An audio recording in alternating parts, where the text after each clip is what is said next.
The exchange with the intruder, locked in the darkness of the frozen outpost, all felt like one terrible nightmare.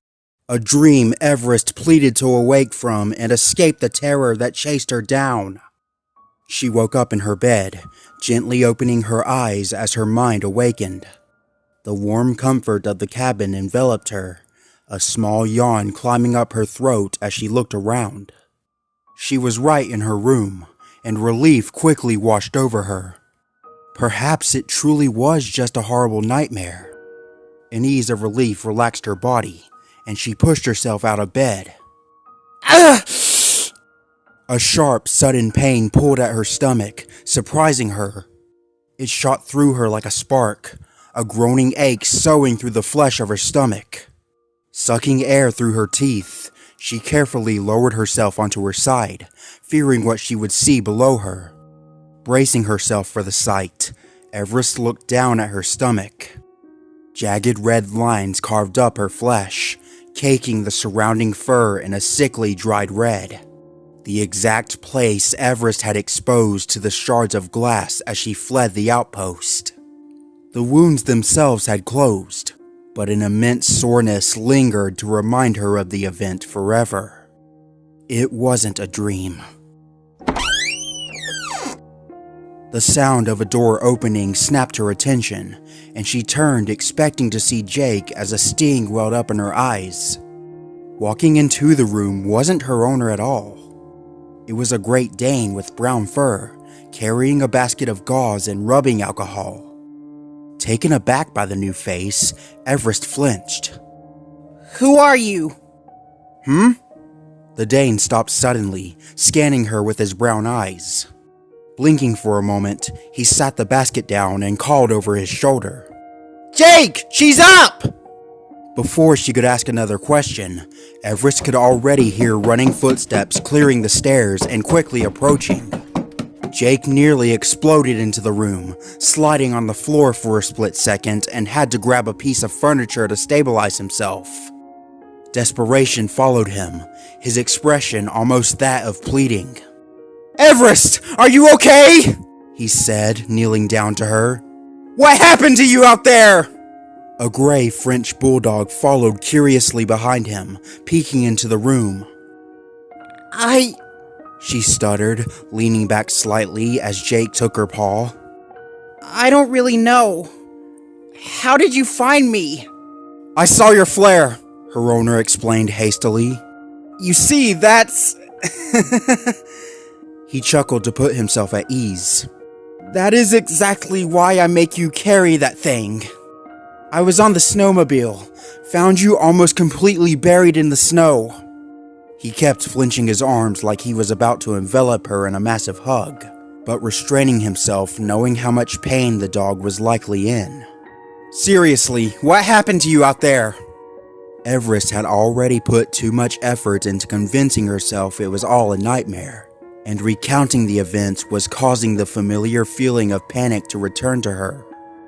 She could barely talk without even the faintest of shudders in her voice. "I found a tablet. Did it survive? It should have been on my back." Jake nodded, remembering the device he peeled from her. "It did. Took it off you earlier. Where did your pup pack go?" "I left it behind in the heat of the moment." "What do you mean?" Jake tilted his head, narrowing his eyes slightly. "Everest, what happened at the outpost?" She was being interrogated. Lovely. Mere seconds after waking up from what could have been a coma, and she was already being grilled with questions. "I honestly don't think you'd believe me if I told you. Who are these guys?" She gave the three new faces an uneasy glance. Jake gave a puzzled look, then realized what she was referring to. "Oh, Everest, meet the Rough Pack. Hubcap, Gasket, and Dwayne." He held up his arm at the three, smiling at their introduction. "They're technicians. I've hired them to help us out through the blizzard." Dwayne gave a little bounce, panting happily. "Pleased to meet ya!" He was the only one who spoke, as Hubcap said nothing, and Gasket was too busy side-eyeing Dwayne with a cringed expression. The group had an apathetic demeanor, stinking of gasoline and smoke as machine oil tracked in their paw steps. Their eyes wandered and minds idled. Everest couldn't seem to place how she was feeling about this new group. "You didn't answer me though." Jake turned back to her. "What happened to you at the outpost?" Tapping her claws on the ground in unease, Everest felt her heart sink a little. The pressure weighed onto her like a dragging coat, complete with the glaring of too many eyes in the room. All she wanted was to be free from this conversation, to end it in any way she could. "Nothing," she said absently. "I guess I just saw things and fell on some glass. That's all that happened." Jake gave a skeptical expression, raising an eyebrow. "Are you sure?" "Yep." Everest choked on her words a little, nervousness peeling through her tone. Letting his arms fall to his sides, Jake leaned back a little and looked over his husky. His eyes faintly narrowed, scanning her up and down in silence. After a moment, he sighed and stood back up. "All right, relax for a while, why don't you? We'll get those wounds dealt with, and the rough pack can help me with the tower."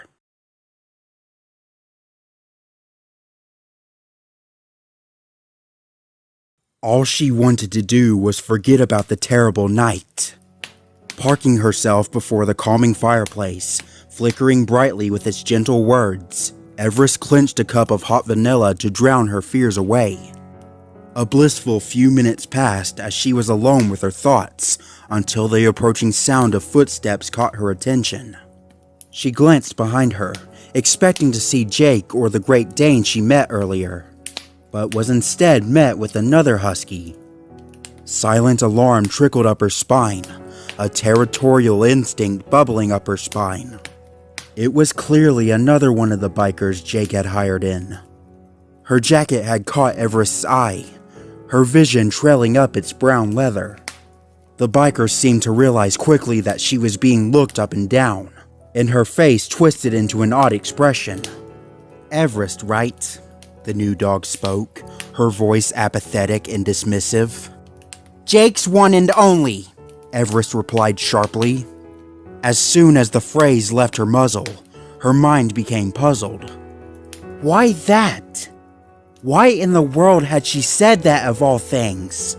The other dog had asked a simple question, not a trace of hostility in the admittedly cold tone, and her first response was to make her standing known. "Gasket, you already met me." The dog introduced herself, putting her paw to her chest. A sliver of pride seemed to leak from her tongue, only to be quickly eaten by monotony. "Your owner wants me to stick by you while he works outside," she explained, her bored eyes trailing elsewhere. "Didn't know you needed a babysitter." "A babysitter? Please," Everest said with a scoff, trying to match Gasket's personality. "It just sounds like he's trying to keep me from going outside again. He's no fun at all." "In all honesty, you did almost die yesterday," the biker pointed out, walking over to Everest's side. "Staying inside for a bit is probably the better option for you, especially given the injuries on your stomach." Groaning at the statement, Everest turned back to the campfire with a pout. "But dogs like us need to be outside, to run and, well, run. Mostly running, but I do love snowboarding." She carefully laid on her stomach, putting her paws together as happy memories flickered in her head. "You get it, right?" Gasket cocked her head with a confused glance. "Get what?" "What I just said, about being outside and all. We're huskies, aren't we? Snow is our thing." She smiled, letting her tail wag a little. She expected a united reply, for Gasket to finally smile back and hold out her paw for a handshake.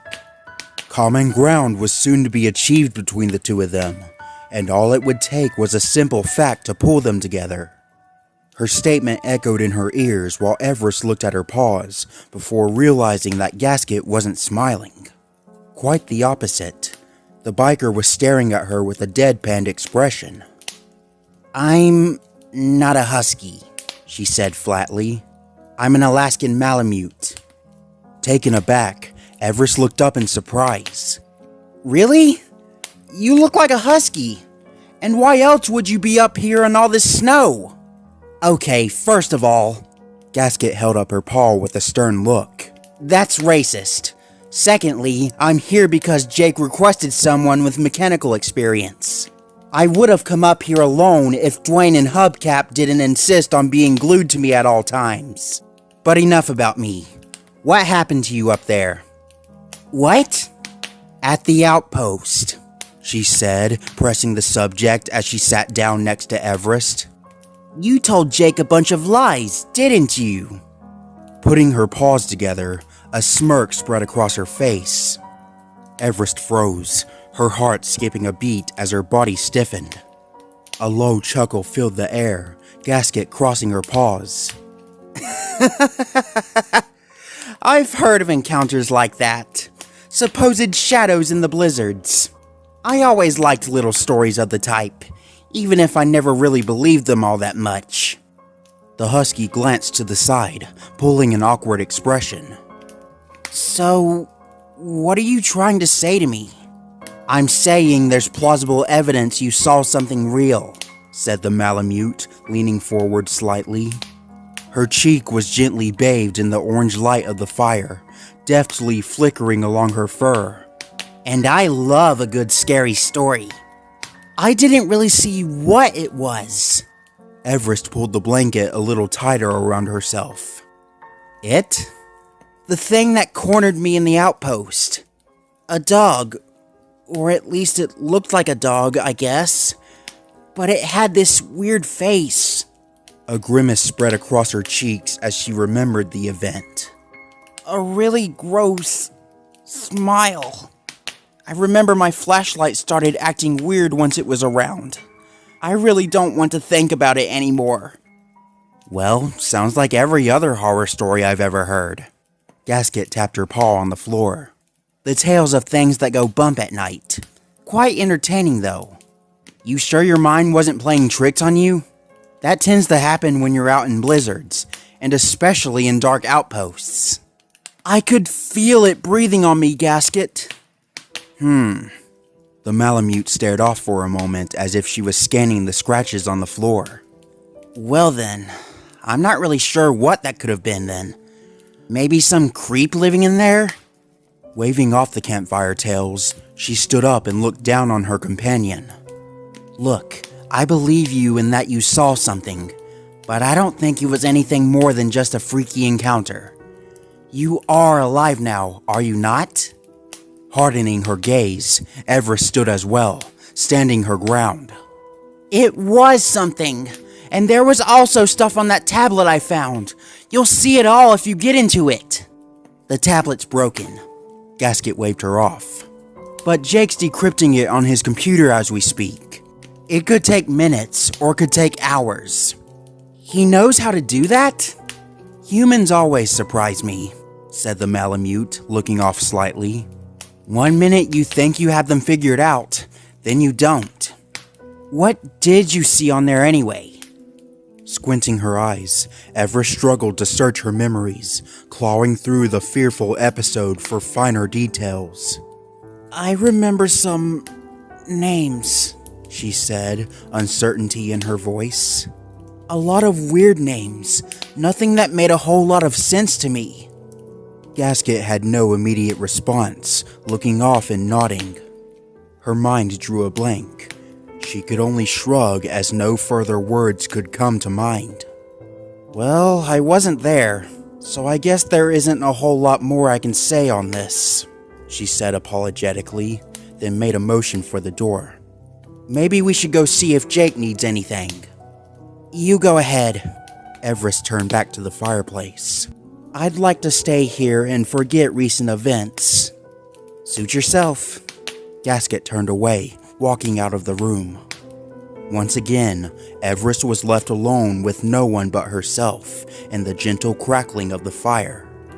She rested on her side and let her eyes close, her mind wandering away as her body fell still. Sleep beckoned for her, always seeming just out of reach until a faint feeling came over her. In her mind, she saw Jake with Gasket, with Dwayne and Hubcap.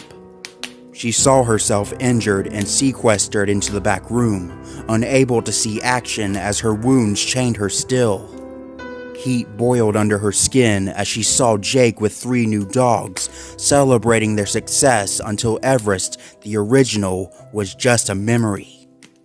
Injuries be damned. Everest opened her eyes and grabbed the blanket in her teeth, ripping the fabric off her in one clean motion. Ignoring the lingering scratch of her wounds, she raced after the biker, quick to rejoin her owner.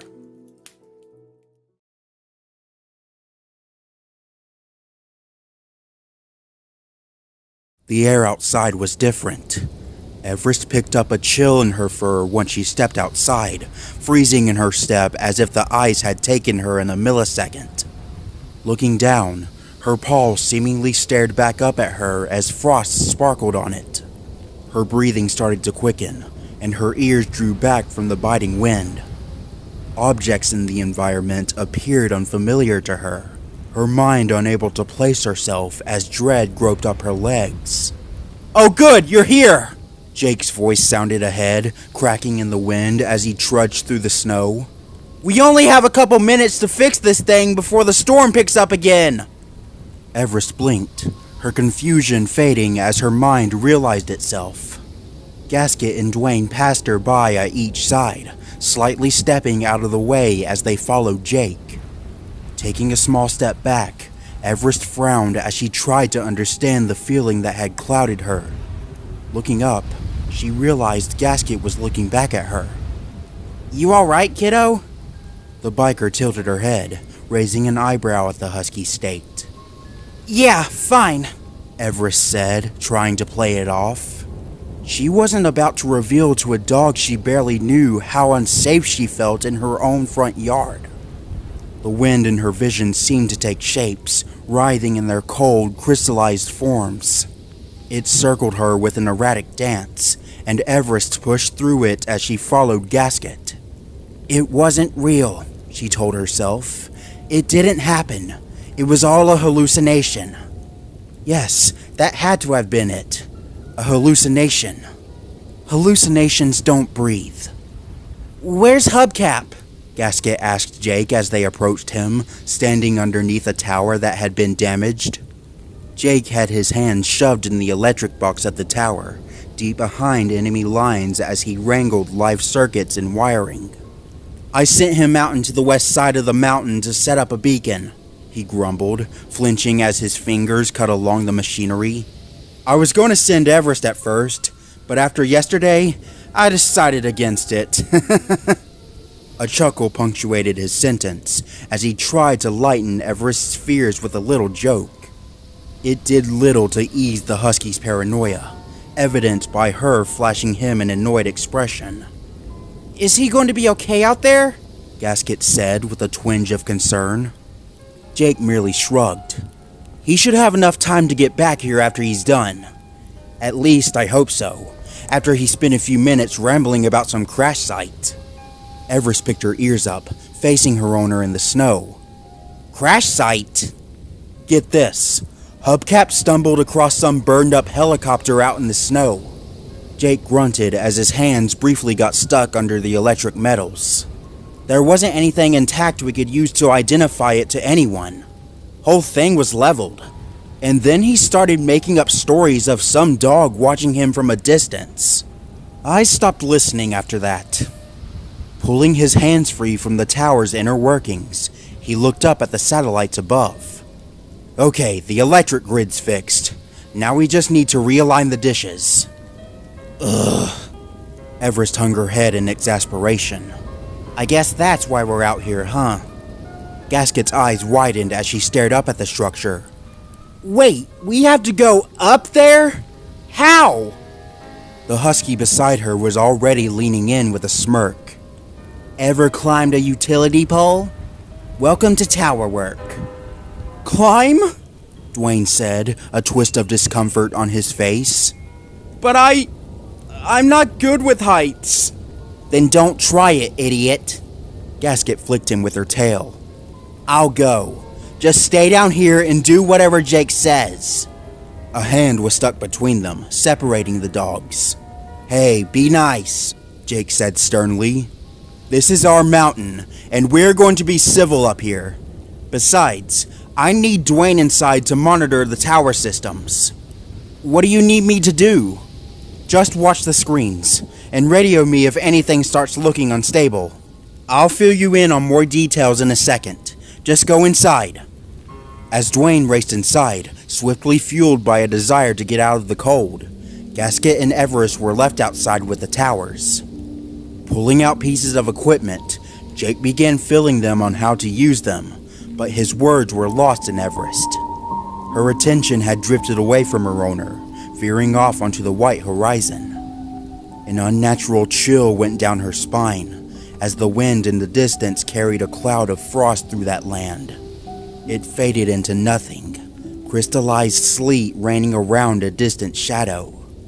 Everest's eyes narrowed, trying to focus on what her mind told her was something standing in the far distance. It stood motionless, as if it was watching their every move. Fidgeting her paws nervously, Everest looked away for a split second, only to look back and see nothing. The shadow was gone, left without a trace like it had never been there to begin with. Just in my mind, Everest told herself, her voice beginning to shake. All in my head. She turned back to Jake, trying to slow her panicked heartbeat. The wind continued to mockingly dance around her, painting her fur white with frost and freezing her paws.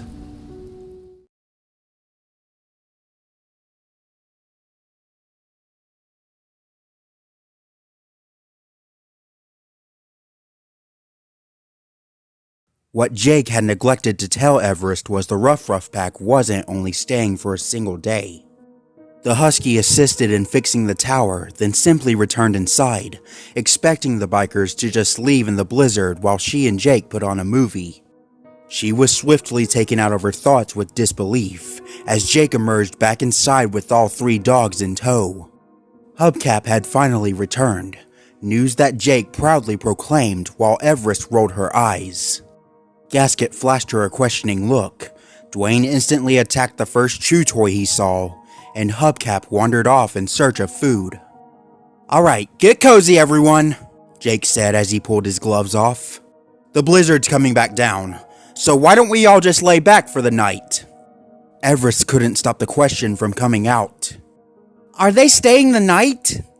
What, you expect us to just leave? Gasket countered, walking to her. When temperatures dip below freezing? Hilarious. You should do comedy.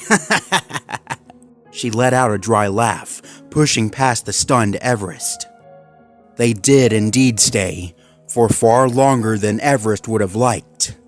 A night with them was acceptable, until the morning came, and the bikers barely glanced up from their breakfast. The morning turned to noon, Everest pushing down her agitation as Hubcap gobbled up her pup treats and Gasket's sass followed her every move. Everest couldn't have a single conversation with the Malamute that wasn't laced with passive aggressiveness. They would be gone at sundown, she told herself as she bit her tongue. Surely Jake would have them leave then. The afternoon turned to dusk, then the sunlight faded from the mountain. With the moon high in the sky shining above the unyielding clouds as they released their snow, the Rough Pack remained. She was at least grateful that she didn't have to share a bed with anyone. The bikers merely found a space and fell asleep on their sides. A whole day itching with annoyances, a disturbance that festered under her skin. That night, Everest sat before the lit fireplace, tapping her claws on the ground as her blood silently boiled. Of all the dogs Jake could have called to the mountain, he couldn't have at least called someone she knew. But no, let his prized husky be dropped in a cage with 3 dogs that smelled of gasoline and barely knew a thing about snowboarding. In the back of her mind, She wondered if it would be worth it trying to actually become friends with them. She frowned before the fire, knowing how little friends she already had. Did coworkers count as friends? It was a gray area she had never really got accustomed to. Sure, a coworker could be a friend, but only within a work setting. Once outside of it, they barely paid one another any mind or even thought of them. Who truly were her friends? The Paw Patrol was worthy of such titles, but little did they ever give Everest much attention. That said, there was one dog within them she always looked forward to seeing again.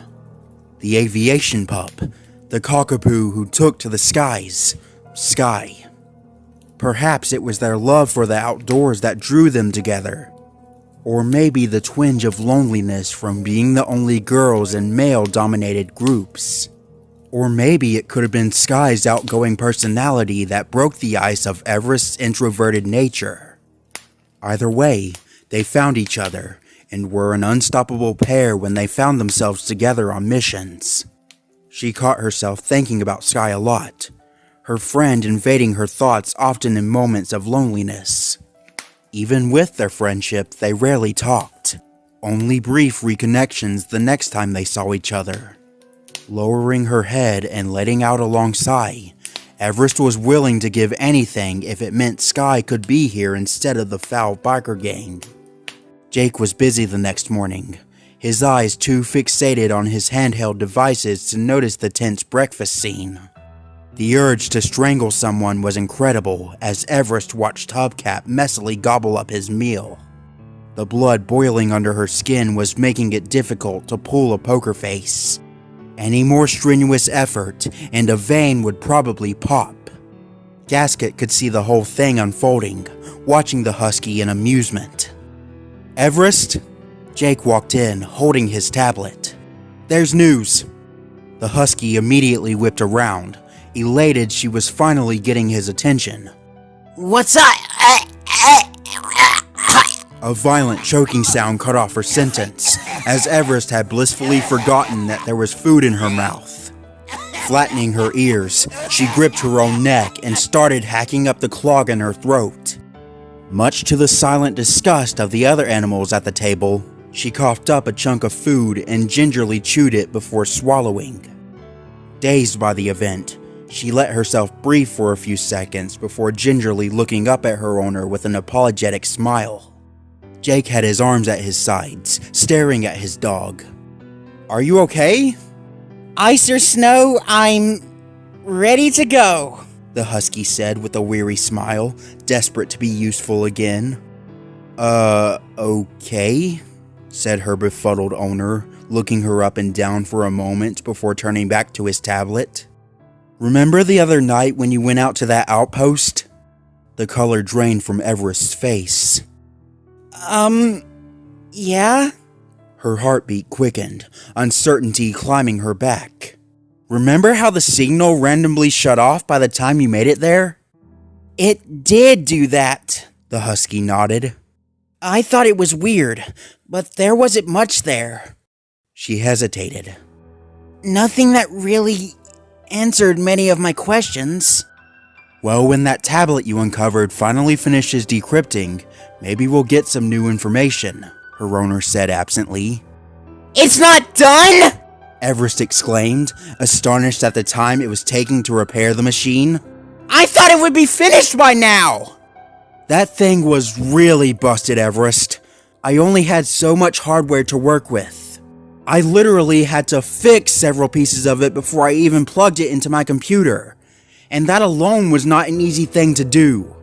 But the point is, the signal from the outpost suddenly turned on again. Like around 10 minutes ago." "It did?" The dog tilted her head, an uneasy vibe beginning to surround the breakfast table. "You mean someone went back to it?"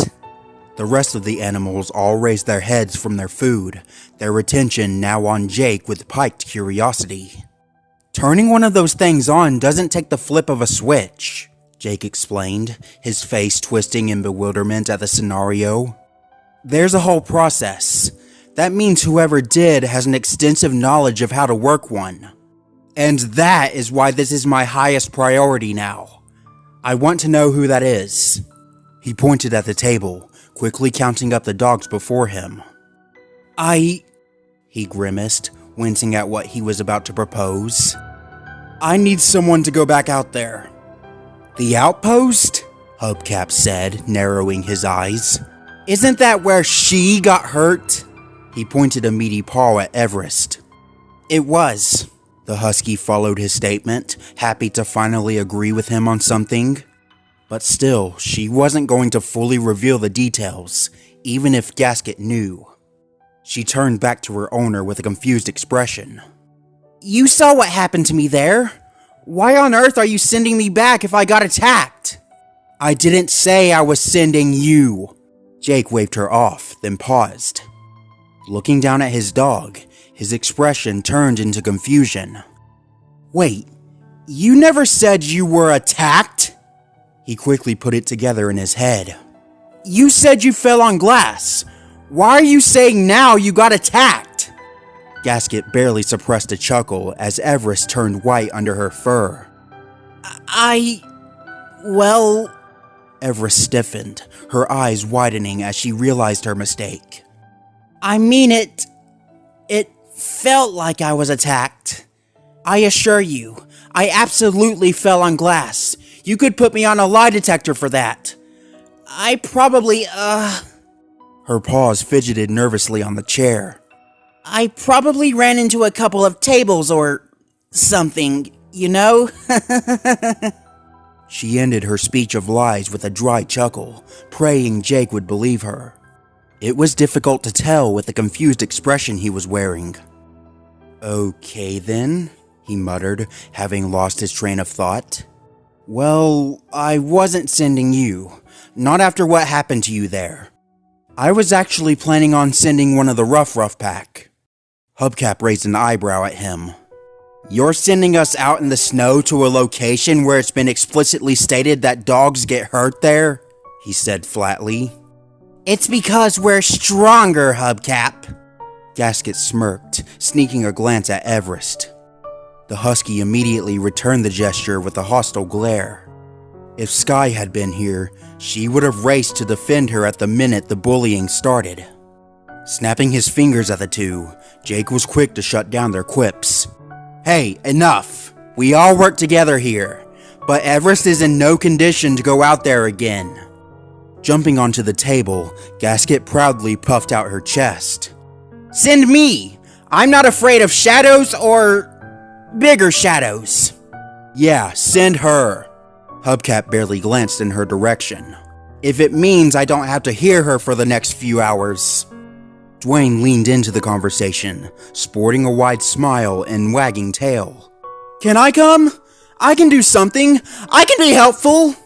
He put his paws on the table, pieces of scrambled egg dripping from his muzzle. Pulling an annoyed expression, Gasket looked at him sharply. Dwayne, where does snow come from? The Great Dane was taken aback, puzzled at her question. He squinted, trying to form his answer. When a mommy snow and daddy snow love each other very much? That's why you're not coming. You're an idiot. Hey, I can be smart! Dwayne huffed, tapping his paws. I just need to learn how. My point is thus proven, Gasket said, looking back to Jake with a smirk. You're looking at the superior animal here. Send me out to the outpost. Groaning into his hand, Jake was visibly exhausted from the bickering. Ending this song and dance was more motivation to move on than the actual mission at stake. Alright, fine! Gasket's going! Everyone shut up now, please! Let's all just eat our breakfast and be friends, okay? He held out his arms at the four, pleading for harmony.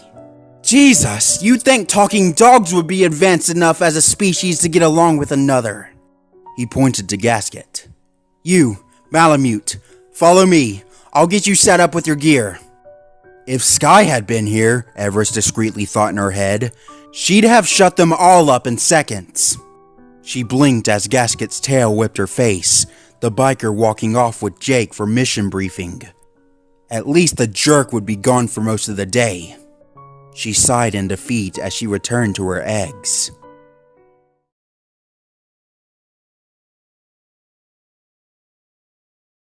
The following night was a lonely one. Gasket hadn't yet returned from her mission out in the snow, and Jake's work would have been relatively light. Everest lay awake in her bed, idly staring at the home screen of her tablet. She finally had some time and a whole room for herself, yet didn't have the slightest clue about what to play.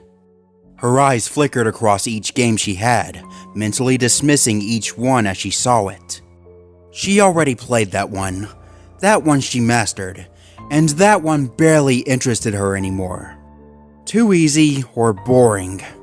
Without realizing it, she had already swept her entire game library. Overwhelmed with a feeling of longing, Everest picked up her tablet and accessed its call function. Just one call, one little talk with the Paw Patrol would be enough to ease her worries. It would certainly be better than trying to talk to Chase on a discontinued machine. Picking up the device in her mouth, she crept up out of the room with gentle steps. She just had to get somewhere quiet, out of consideration mostly, and maybe she could finally have a private conversation. Her paws were muffled on the worn blue carpet, as was the case for the other dog walking up behind her. "Evening!" Dwayne spoke, shattering the silence with his voice. "Ah!" Everest jumped, her heart skipping over itself. "Ah! What are you—" Furiously turning around, she faced him with bared teeth. "What the hell is wrong with you? Don't sneak up on me like that!" The Great Dane flinched back, a flash of fear on his face. "I was just saying hi." "You can't just sneak up on someone like that, especially not in the middle of the night." I know. Dwayne began to shrink. "I know. I'm sorry, Do you want me to slap you?" "No!" The biker's tail went under his legs, taking a step back. I just wanted to apologize." "For what?" He nervously kneaded the ground, hanging his head with an uncomfortable expression. "About what happened at breakfast. Gasket and all. She's just a jerk." "I would feel a lot better if the apology actually came from her," Everest grumbled, trying to lick her fur back down. "What, is she telling you to say all this?" "No." The biker shook his head. "I just felt bad." Scoffing slightly, Everest leered at him with a sour expression. "Well, thanks for your concern, but I'm fine. Can you please leave me alone now?" "Right, sure." Dwayne's tail slowly began to wag again. He stood up and turned away, but not before looking over his shoulder. "If it makes you feel any better, I don't think it's anything personal. She's just always like that." His words fell on deaf ears, as Everest had already swiftly fled down the hallway.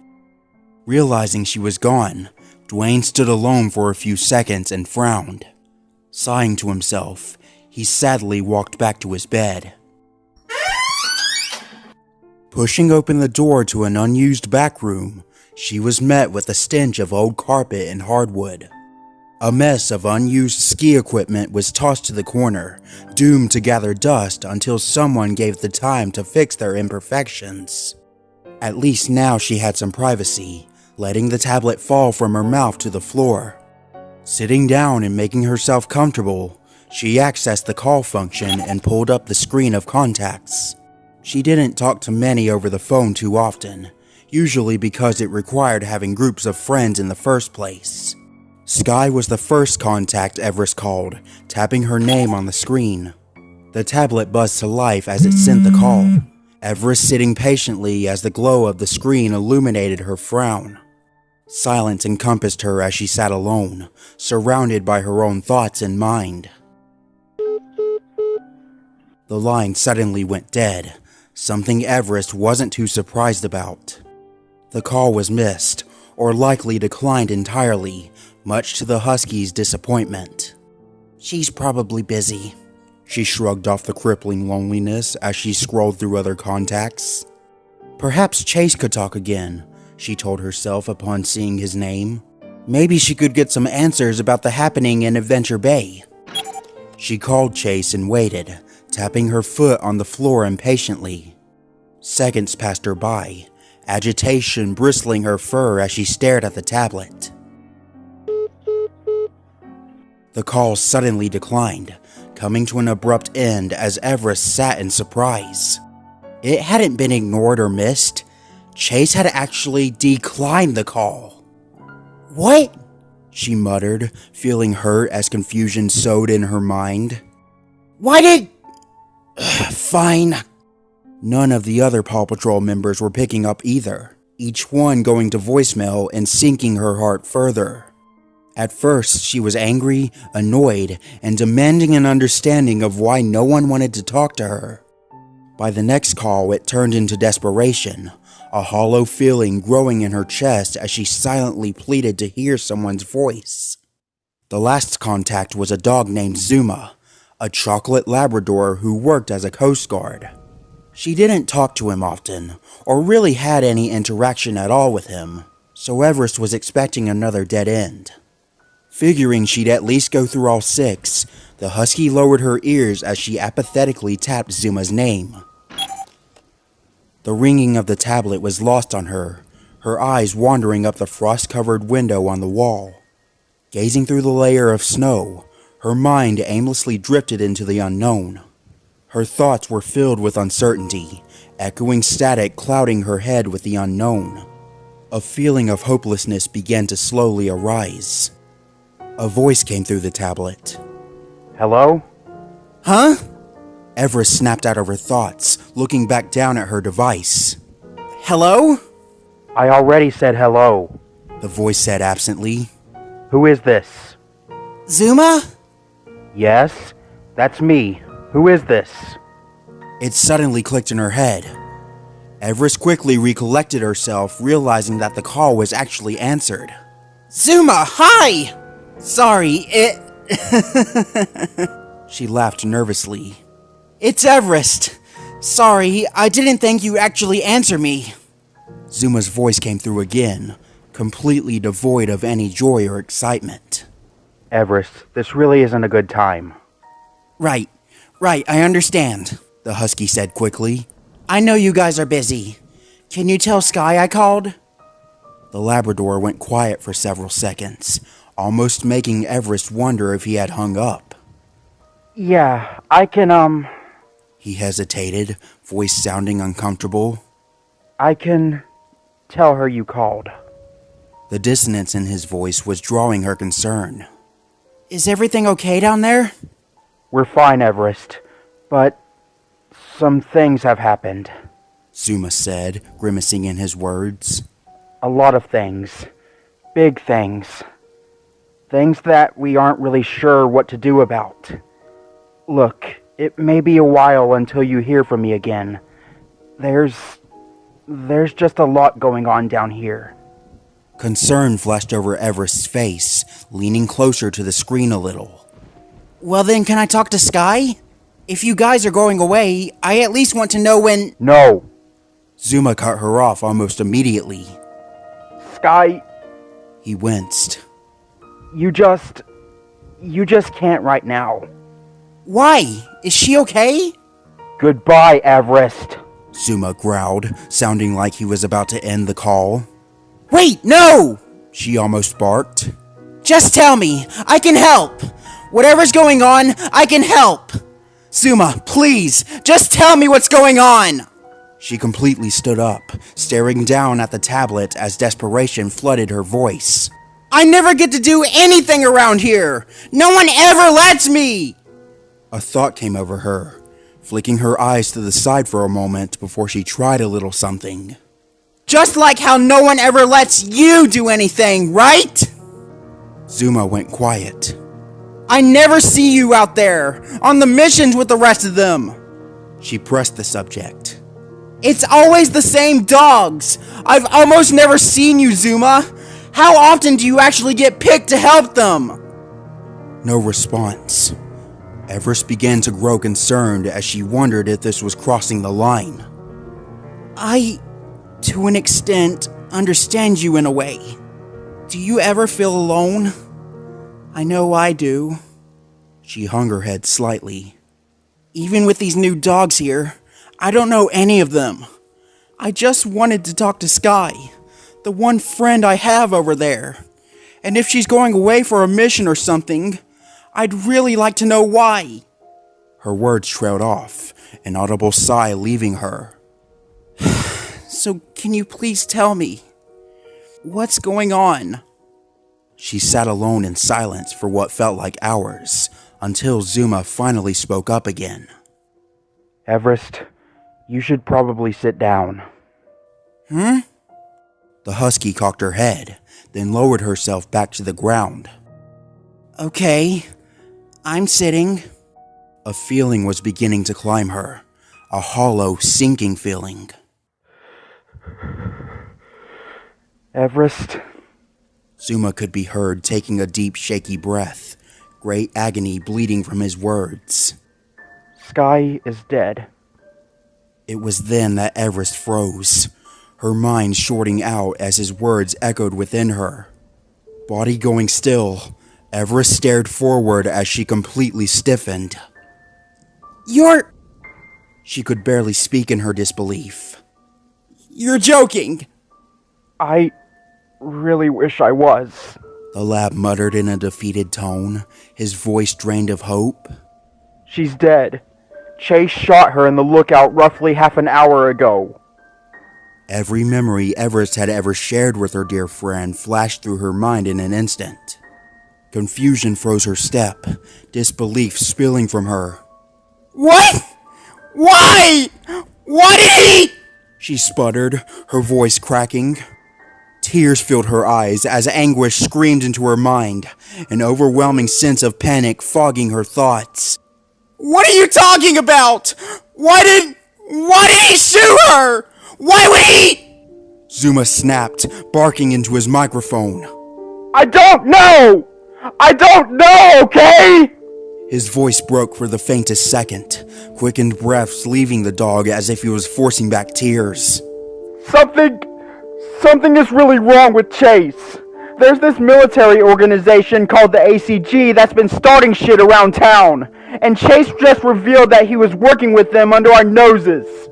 I can't trust him anymore. I won't trust him. An icy tone dripped off his tongue, fiery vengeance emitting from the lab's voice. He keeps ranting about some parasite, some creature, I don't know. Everything was fine just a little while ago. Then it wasn't. We're all locked in our kennels right now. It's where he told us to stay. A writhing knot twisted in Everest's gut, her knees buckling as her body collapsed. Stomach acid threatened to fill up her throat while she stared into the ground. Not a single thought could iterate itself in her mind, the static juggling between disbelief and the rancid urge to vomit. Well, we're not entirely locked in here, Zuma said again. I'm about to go take a walk in the rain. I just need to think about some things. In the meantime, Everest, I suggest you stay away from Adventure Bay, at least for a while. I don't understand what's going on anymore. All I know is that Chase is unstable, and he needs to be dealt with. A growl emitted from his throat. This may be the last time we talk for a while. Take care, Everest. As quick as Zuma's voice had appeared, it was gone. The call ended, the light of the tablet dying and shrouding the husky in darkness. Her paws went limp at her sides, tear-filled eyes aimlessly staring ahead at nothing. The memories of Sky's laughter circled her, taunting her weakness as they echoed in her ears. Then one by one, each memory slowly faded away, until there was nothing left of her best friend to support her. Aimlessly, she stood up again, her hollowed expression staring at the floor as she walked back to her room. The ski resort slowly faded in color around her, dissolving into white noise that echoed in her blank thoughts. Quickened breaths emitted from her muzzle as wet streams formed down her cheeks and dripped to the floor. A hollow fog laced with grief surrounded her as she lifelessly passed a stairway. Approaching the banister that overlooked the lower floor of the lounge, Everest found herself unable to walk anymore. Slowly sitting down, she stared ahead with heavy eyes at the blank wall. Nothing could come to her mind but the lingering fog of static. Someone came through the front door. Everest could hear the old wooden door open into the blizzard, then shut quickly. Slightly turning her head, she looked down at the entrance through the bars of the railing. It was Gasket, standing on the entrance mat covered in a sheet of frost. She had returned from her mission, it seemed, but Everest couldn't care less anymore. Gasket stood like a statue, her eyes scanning the area without moving her head. Her vision then clocked forward, and silently her paws moved one after the other. Everest watched the biker listlessly walk, her movements fixated and without flaw, crossing the cafeteria until she vanished from view. There was nothing left she could give for the night. Everest stood up again and returned to her room, completely oblivious to the unfathomable horror that had just invaded the ski lounge.